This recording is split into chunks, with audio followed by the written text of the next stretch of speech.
Assalamualaikum warahmatullahi wabarakatuh. Yang terhormat dosen penguji ujian kinerja PPG dalam jabatan angkatan 1 tahun 2021. Perkenalkan, nama saya Neti Zuhalti, SPDI. Saya guru agama di SD Negeri 03 Danau, Kecamatan Papat Ilir, Kabupaten Bungo, Provinsi Jambi. Pada kesempatan hari ini, Senin, tanggal 13 September tahun 2021, saya akan melaksanakan kegiatan praktek pembelajaran untuk memenuhi ujian kinerja PPG dalam jabatan angkatan 1 tahun 2021 dengan mengambil tema Mari Mengenal Kitab-Kitab Allah. Dan subpokok bahasannya, mengenal kitab-kitab Allah. Untuk lebih jelasnya, berikut adalah video praktik pembelajaran yang telah saya laksanakan. Mohon masukan dan saran agar kedepannya kegiatan pembelajaran saya bisa menjadi lebih baik lagi. Terima kasih atas perhatiannya dan saya akhiri. Wassalamualaikum warahmatullahi wabarakatuh. Baiklah, assalamualaikum warahmatullahi wabarakatuh.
Selanjutnya Ibu akan mengecek kerapian kalian, silakan berdiri.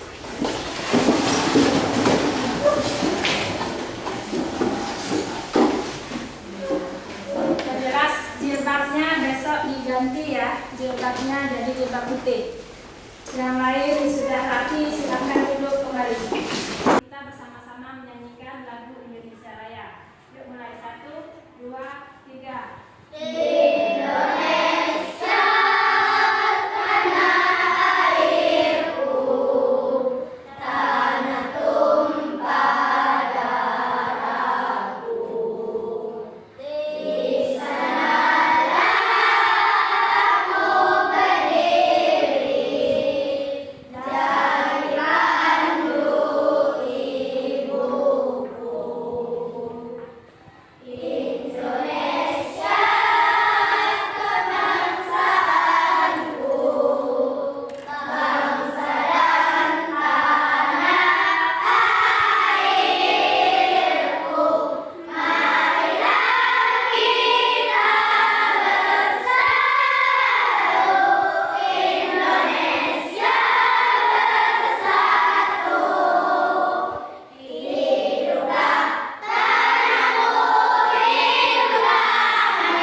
Sebelum kita memulai pelajaran, diminta kepada siswa masing-masing untuk membaca literasi. Silakan dibuka bukunya masing-masing. Sebagai berikut. Oke, sebelum kita memulai pelajaran kita pada hari ini, baiklah kita menyanyikan tentang tema pelajaran kita pada hari ini. Kita menyanyi bersama-sama. Kita mulai.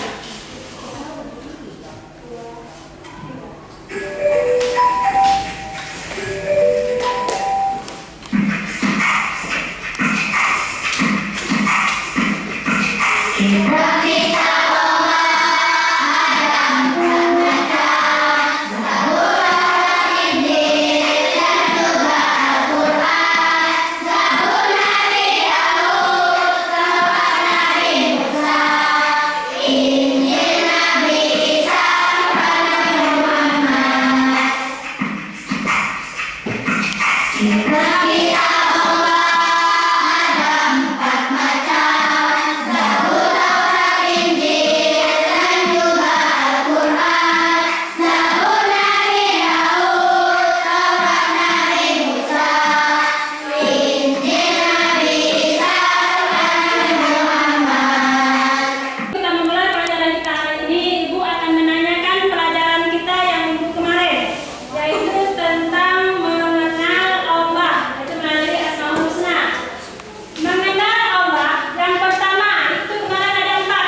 melalui rasul-rasulnya. Yang ketiga, menganalisis makna diturunkannya kitab-kitab suci melalui rasul-rasulnya sebagai implementasi hukum iman. Adapun keterampilan 4C, yang pertama yaitu communication atau berkomunikasi. Makanya kita nanti berkomunikasi antara siswa dan siswa, antara guru dan siswa. Yang kedua, kolaborasi, yaitu berkolaborasi. Kita berkolaborasi, yaitu nanti bekerja sama. Yang ketiga, critical thinking and problem solving, yaitu berpikir kritis dalam menyelesaikan masalah. Dan yang terakhir, kita dituntut untuk kreatif dan inovatif. Marilah kita lihat tayangan video tentang pembelajaran kita pada hari ini. Mengenal kitab-kitab Allah, dari saya Neti Zuhelti SPDI. Yang pertama yaitu makna beriman kepada kitab Allah. Beriman artinya percaya dan yakin.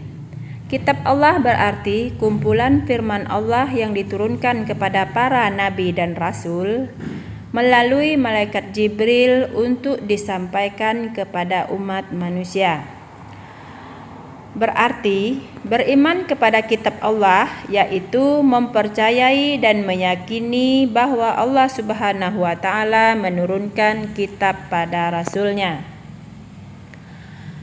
Nama kitab Allah dan rasul yang menerima yang pertama yaitu kitab Taurat. Kitab Taurat itu diturunkan kepada Nabi Musa alaihi wasallam.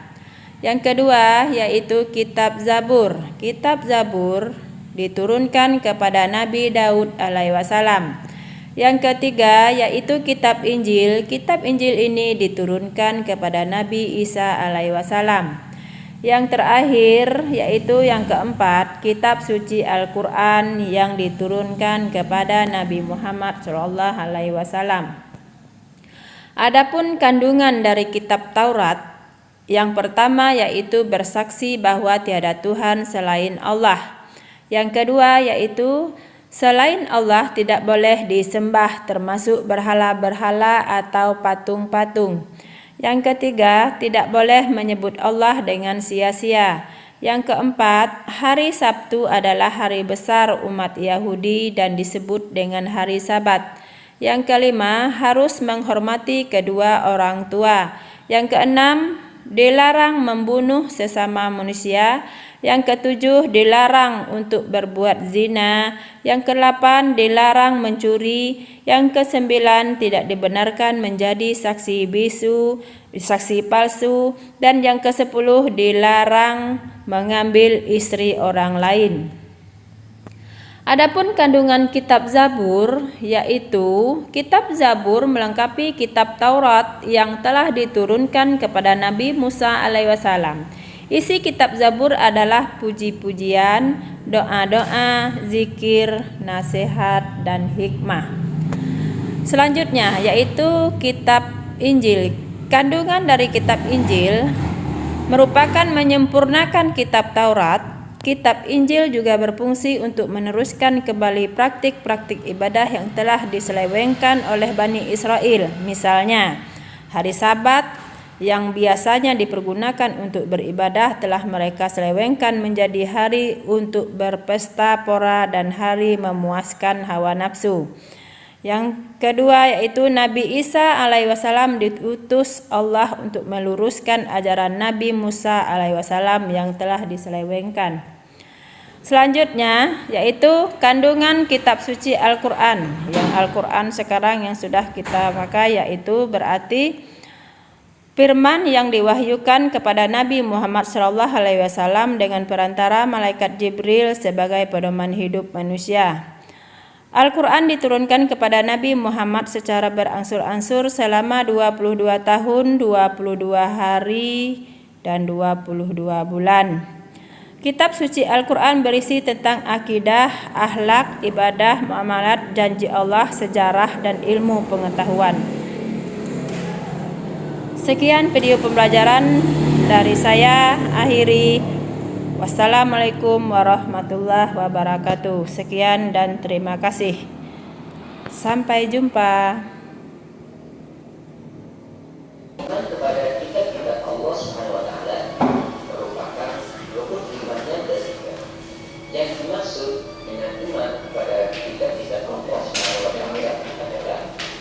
meyakini dengan sepenuh hati bahwa Allah Subhanahu wa Ta'ala telah menurunkan kitab-kitabnya kepada beriman kepada kitab-kitab sebelumnya. Jika tidak beriman kepada kitab-kitab itu, maka orang itu tergolong orang yang sesat. Bagaimana? Yaitu sebagai para nabi dan roh.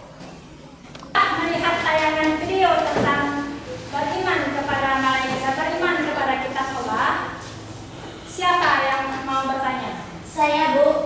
Amanda, silakan. Apa arti kitab Allah? Apa arti kitab Allah? Siapa yang berani menjawab? Saya, Bu. Oke, Uya.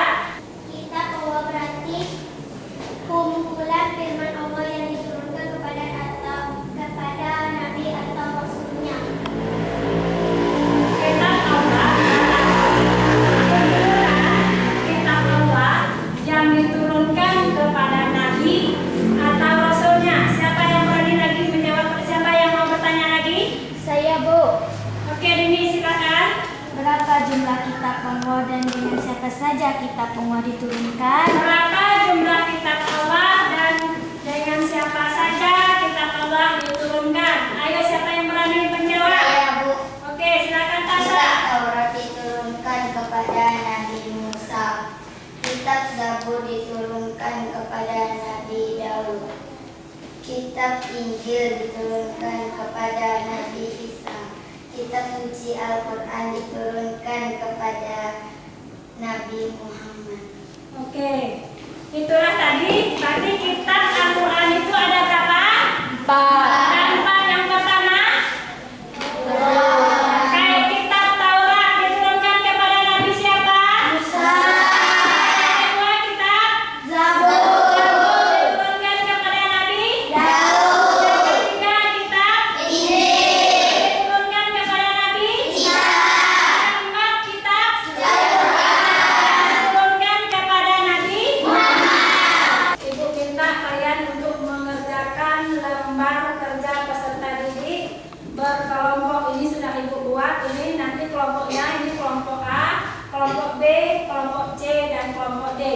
Silahkan Anda bekerja sama. Ini kelompok A, ini untuk kelompok B, ini untuk kelompok C, dan ini untuk kelompok D. Silahkan kalian kerjakan sesuai dengan perintah. Kerjakan kolom yang masih kosong.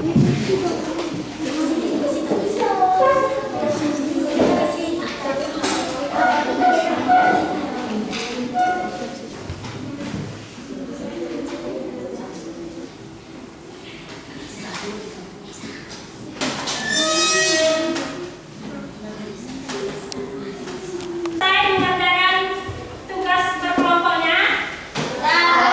Ibu minta untuk menyampaikan tugas dari kelompoknya masing-masing. Kelompok mana yang bisa menyampaikannya? Oke, silakan kelompok B untuk menyampaikan hasil dari kerjanya.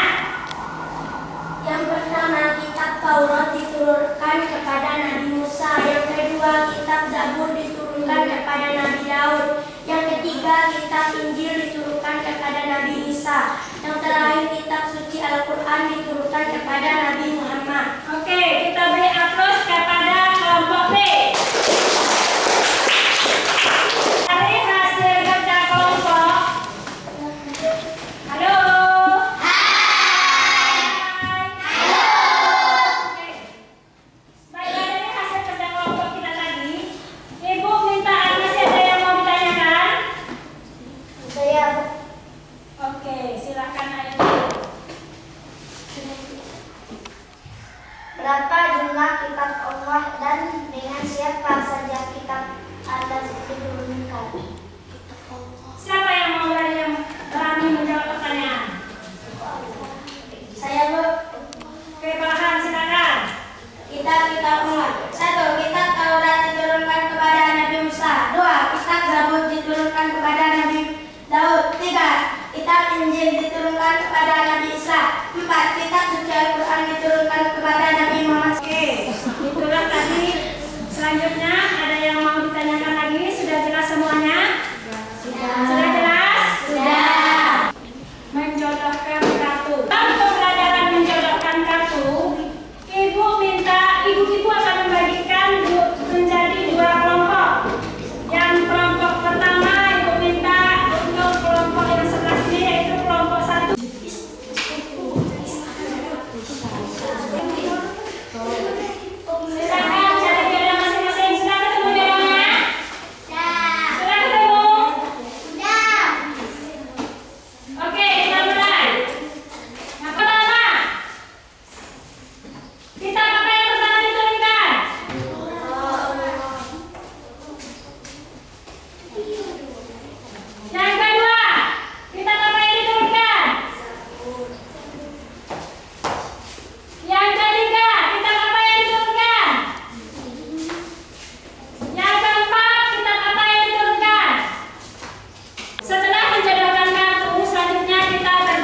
sesuai dengan petunjuk kitab Allah. C. Mendapatkan pahala bagi orang yang membacanya. D. Dapat mengetahui kisah para nabi dan rasul dari Al-Quran. Itulah tadi hasil diskusi dari kelompok 4. Dari hasil diskusi di kelompok 4 tadi, siapa yang mau bertanya? Bu. Ya, silakan Rudi untuk bertanya. Allah memerintahkan kepada siapa untuk menyampaikan kitab suci kepada para rasul. Nah, Allah menyampaikan kepada siapa untuk menyampaikan kitab itu? Ayo siapa? Allah memerintahkan kepada malaikat Jibril untuk menyampaikan kitab suci kepada rasulnya. Allah menyampaikan kepada kitab Jibril. Sudah jelas Rudi? Ya, selanjutnya siapa lagi yang mau bertanya kepada kelompok apa? Saya, Bu. Ya, saya. Bagaimana Al-Quran diturunkan? Bagaimana Al-Quran diturunkan? Ayo kelompok 4 silahkan dijawab. Saya, Bu. Ya. Al-Quran diturunkan secara berangsur-angsur selama 22 tahun, 22 bulan, 22 hari. Nah, Al-Quran diturunkan secara berangsur-angsur selama 22 tahun, 22 bulan dan 22 hari. Selanjutnya siapa lagi yang mau bertanya? Saya, Bu. Nah, ya. Al-Quran diturunkan. Kapan Al-Quran diturunkan? Siapa yang mau menjawab? Saya, Bu. Oke. Al-Quran diturunkan pada tanggal 17 Ramadan di Gua Hira pada tahun ke-1. Oke, Al-Quran diturunkan tanggal 17 Ramadan di Gua Hira pada tahun 41. Ya. Selanjutnya siapa lagi yang mau bertanya? Bu. Ya. Apa hikmah beriman kepada kitab Allah? Apa hikmah beriman kepada kitab Allah? Silakan kelompok 4 untuk menyampaikan hikmah dari beriman kepada kitab Allah. Hikmah beriman kepada kitab Allah yang pertama meningkatkan keimanan kita kepada Allah. 2. Berpegang teguh kepada kitab Allah. 3. Mendapat pahala bagi orang yang membacanya. 4. Dapat mengetahui kisah para nabi dan rasul dari Al-Quran. Oke, siapa lagi yang mau bertanya? Sudah jelas semuanya? Kalau sudah, kita selesaikan diskusi kita pada hari ini dan kita kasih aplaus kepada kelompok 4. Dari pelajaran kita tadi, dapat kita simpulkan bersama-sama, yaitu tentang kitab-kitab Allah. Kitab-kitab Allah ada 4. Yang pertama apa? Kitab Taurat. Kitab Taurat. Yang kedua? Kitab Zabur. Yang ketiga? Kitab Yang keempat? Nah, yaitu kepada siapa kitab itu diturunkan? Yang pertama kepada Nabi siapa? Isa. Yang kedua kepada Nabi siapa? Yang ketiga kepada Nabi siapa? Isa. Yang terakhir kepada Nabi siapa? Itulah kesimpulan kita pada hari ini. Selanjutnya, untuk pelajaran kita selanjutnya, yaitu tentang hikmah beriman kepada kitab-kitab Allah. Untuk pelajaran kita pada selanjutnya. Selesainya pelajaran kita pada hari ini,